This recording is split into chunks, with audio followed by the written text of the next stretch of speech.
Hello! This video is going to be about statistical investigations, and particularly how we can use maths to predict, understand and analyse information. And the first step is to understand the problem, particularly defining what the problem is and considering how we can go about answering the question that it will create.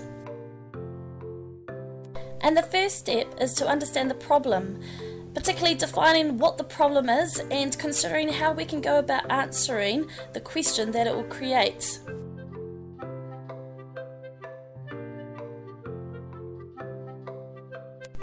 You want to be able to ask a question where you're going to be able to find information or data to help you with this. Some of the questions could be like examples above.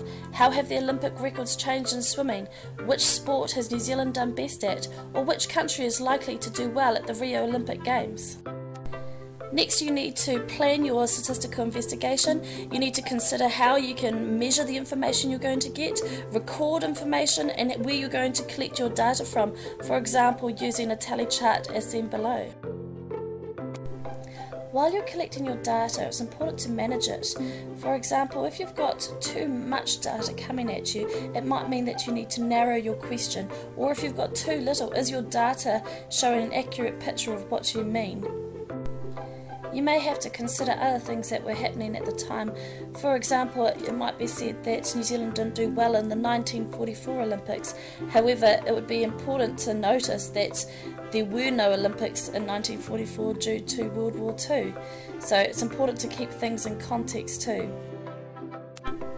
The fourth step is to analyse your information you've found. Sort data into graphs that best illustrate the trends you've discovered. Look at the patterns in the graphs, whether it be a pie graph, a bar graph, or a line graph. Think about the information that you've found. Finally, you have your conclusion. This is where you interpret all the information that you've come up with. You make conclusions that answer the questions that you initially started off with. You come up with new ideas that you could investigate further, and you communicate your ideas to others so they can understand all that you've discovered.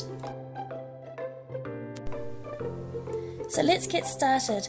Come up with some questions about the Olympics which you could investigate.